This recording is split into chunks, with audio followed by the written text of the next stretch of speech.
Hey everybody, what's going on? It is Jason from the Boardgame Mechanics, and today we're going to take a look at a tiny card game called Trio.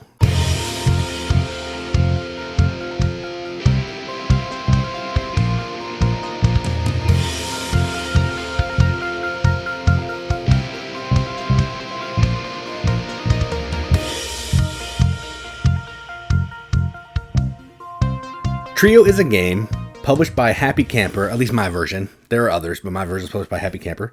Designed by Kaya Miyano. I probably said that wrong. I apologize.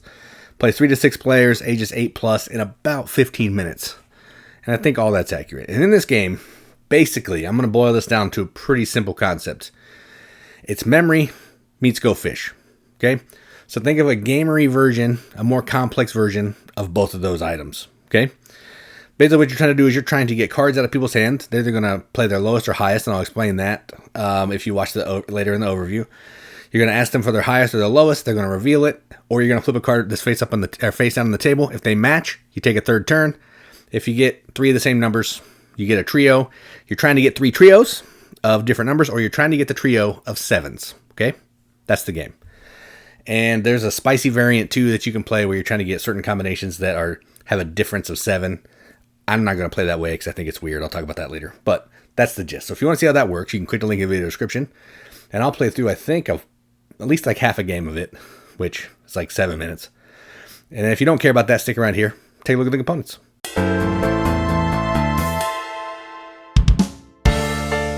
Alright, so here are the components for Trio. First off, here's the box.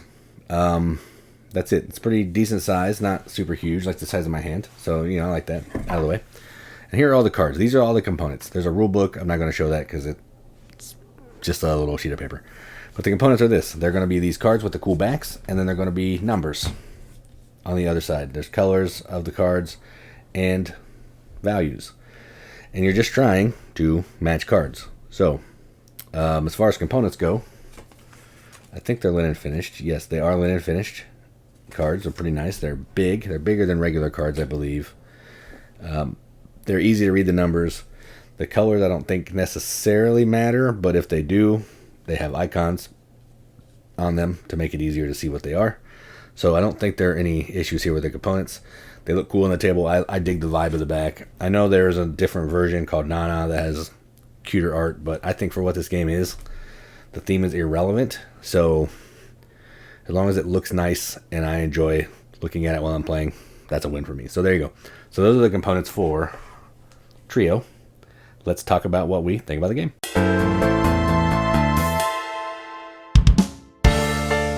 Alright, so Trio. Now, I found this game. I heard about it. We were at Origins this year, and our friend was talking about how it used to be called Nana in Japan. There's a Nana, there's Christmas Nana.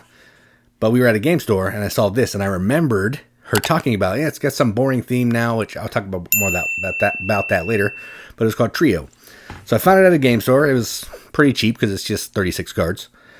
And effectively what you're doing, when I picked this up, I was like, well, I don't know what's going on here. I've heard it's good. I'll try it.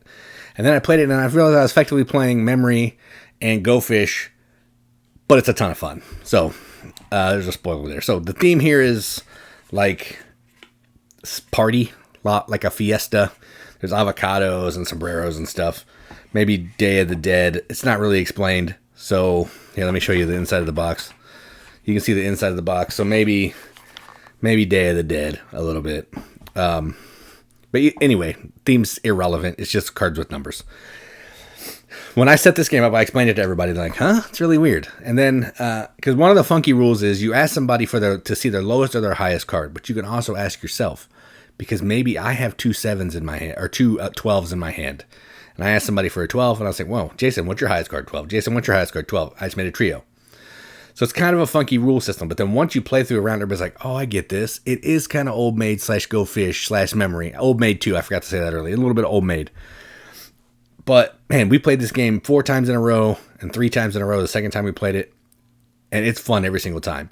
Yes, there's Memory. I don't really love Memory. So when I learned that was an aspect of this, it kind of turned me off. But you don't really have to remember a ton. The hardest part you're going to have to remember is the middle of the table. And maybe if you ask somebody for a card, you're trying to keep track of that only if you have those cards in your hand to help. So if I know I have 12 and I see a 12, I probably need to remember where that is. Otherwise, I don't really care because I don't have those numbers. But that's just how I play. I've never won the game, so don't take my pro strats here. But man, if you like card games and you are familiar with a lot of those mass market games, which most of us are, at least in America, in the Midwest, a lot of us have played those 3 games that I've mentioned: Memory, Old Maid, and Go Fish. This takes all of those and makes it into a fantastic game. It's just cards, simple rule set, plays in 15 minutes or less. We played it with a 10-year-old and a bunch of 40-year-old plus. So even with the age discrepancy, no issues there. So I love this game. It's going to go with me everywhere. It's fantastic. I actually kind of like the art too. I think the art is a cool vibe. Theme is non-existent, but the art is fun. So I'm going to give this a BGM Accept the Seal. This is going to get an 8.5 out of 10 on BGG, which is a 4.25 out of 5 wrenches on an arbitrary wrench scale. That means absolutely nothing. But we like to give it the games that we enjoy. That's what I'm going to do. So that is Trio from Happy Camper. I'm Jason with the Board Game Mechanics, and as always, keep gaming.